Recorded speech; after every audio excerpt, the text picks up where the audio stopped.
अमरनाथ यात्रा का जो पहला जत्था है, श्रद्धालुओं का पहला जत्था रवाना हो चुका है जम्मू से।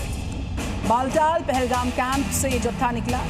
57 दिन तक ये यात्रा, ये पवित्र अमरनाथ यात्रा चलने जा रही है। जम्मू से श्रद्धालुओं के जत्थे के निकलने की कुछ तस्वीरें भी सामने आ रही हैं। बालटाल पहलगाम कैंप के लिए रवानगी इनकी। जम्मू के भगवती नगर यात्री निवास से श्रद्धालुओं को पहला जत्थे को हरी झंडी दिखाकर अमरनाथ यात्रा के लिए रवाना किया गया। यहां से निकलकर यात्री कश्मीर के बालटाल और पहलगाम बेस कैंप पर जाएंगे, जहां से 3 जुलाई से श्रद्धालु पवित्र गुफा की ओर अपनी यात्रा शुरू कर सकेंगे।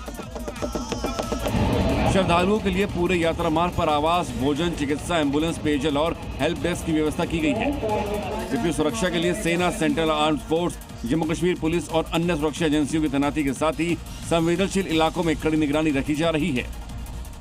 अमरनाथ यात्रा के लिए सुरक्षा के सख्त इंतजाम करने के लिए तमाम तरीकों की व्यवस्थाएं की गई हैं। सुरक्षा में कहीं कोई चूक न हो जाए, इसके लिए एंटी ड्रोन गन भी बेस कैंप में डिप्लॉय की गई है, ताकि अगर कोई भी नापाक करतूत को अंजाम दिया गया तो उस पर तुरंत ही कार्रवाई की जा सके।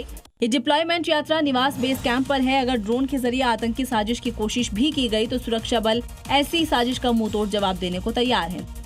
दरअसल जम्मू कश्मीर में खुफिया जानकारी के मुताबिक अभी भी करीब 45 आतंकी एक्टिव हैं, जिनके टारगेट पर अमरनाथ यात्रा हो सकती है। इसे ही ध्यान में रखते हुए एक्शन लिया जाएगा। ब्रेकिंग न्यूज मथुरा से, जहां पर 128 किलोग्राम गांजा बरामद हुआ। एसटीएफ ने तस्करों से जब्त किया है गांजा। कई साल से चल रही थी गांजा तस्करी यहाँ पर, और उसमें एक बड़ा अपडेट यहाँ पर सामने आ रहा। 128 किलो गांजा मथुरा से बरामद किया जा चुका है।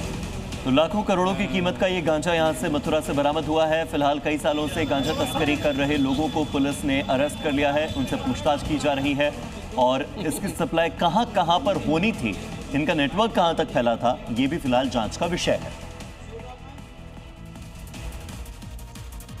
मुंबई में लगातार जो बरसात का सिलसिला है वो जारी, और उसके चलते कई इलाकों में पानी काफी ज्यादा भर चुका है। सड़कों पर पानी भरने की वजह से ट्रैफिक प्रभावित हो रहा है, गाड़ियों की रफ्तार पर ब्रेक लग गया है। भारी बारिश का रेड अलर्ट आज भी मुंबई में जारी है। भारी बरसात से चौतरफा परेशानियां बढ़ती नजर आ रही हैं। जितने भी लो लाइंग एरियाज हैं, निचले इलाके हैं, वहां पर पानी भरने से चुनौतियां बहुत ज्यादा दिखती हुई।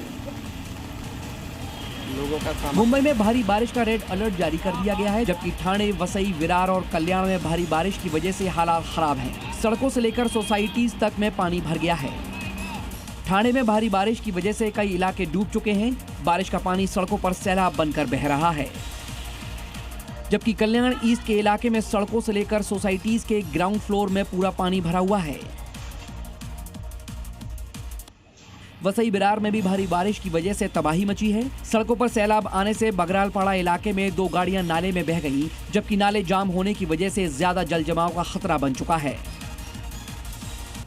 उत्तराखंड में खबर आ रही है जहां भारी बरसात की संभावना है। देहरादून, बागेश्वर में ऑरेंज अलर्ट मौसम विभाग ने जारी किया। आईएमडी ने नैनीताल और चमोली के लिए येलो अलर्ट जारी किया है। तेज हवाओं के साथ बारिश के आसार नैनीताल और चमोली में भी है। बागेश्वर में, देहरादून में ऑरेंज अलर्ट, नैनीताल, चमोली में येलो अलर्ट जारी। तेज हवाओं के साथ बरसात की संभावना है। उत्तर प्रदेश के कई जिलों में बरसात के चलते परेशानियां काफी बढ़ गई हैं। मॉनसून की पहली बरसात में प्रशासन की तैयारियों की पोल खुल गई। जल जमाव चारों तरफ देखा जा रहा है। यूपी में एंट्री के साथ ही मानसून ने अपना रुख दिखाना शुरू कर दिया है। लगभग 9 दिन के विलंब के बाद यूपी में मानसून दाखिल हुआ। इसके बाद कई जिलों में जमकर बारिश हुई। लखनऊ, आजमगढ़, मिर्जापुर समेत कई जिलों में भारी बारिश का दौर जारी है, जिसकी वजह से लोगों की परेशानी बढ़ गई है। भारी बारिश की वजह से सड़कों पर पानी भर गया। आजमगढ़ में भीषण गर्मी से राहत लेकर आई बारिश ने नगर पालिका की तैयारियों की पोल खोलकर रख दी। मंडल आयुक्त कार्यालय परिसर पूरी तरीके से जलमग्न हो गया। वहीं मिर्जापुर में अंडरपास में पानी भरने से आने जाने में परेशानी हुई। तो मानसून की पहली बारिश है और पहली ही बारिश ने लोगों की परेशानी में इजाफा कर दिया। कई जगह पर सड़कों पर पानी भर गया है, कई सड़कें धंस चुकी हैं, जिसके चलते आने जाने में चुनौतियों का सामना लोगों को करना पड़ रहा है। मानसून की पहली बारिश ने यूपी के साथ साथ उत्तराखंड प्रशासन की तैयारियों की भी पोल खोलकर रख दी है। हल्द्वानी में शहर की सड़कों पर चल रहे निर्माण कार्य अब लोगों के लिए परेशानी का कारण बनते जा रहे हैं।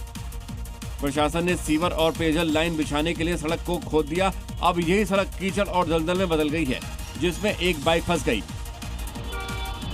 वहीं यूपी के मुजफ्फरनगर में मानसून की पहली बारिश में ही सड़क धंस गई।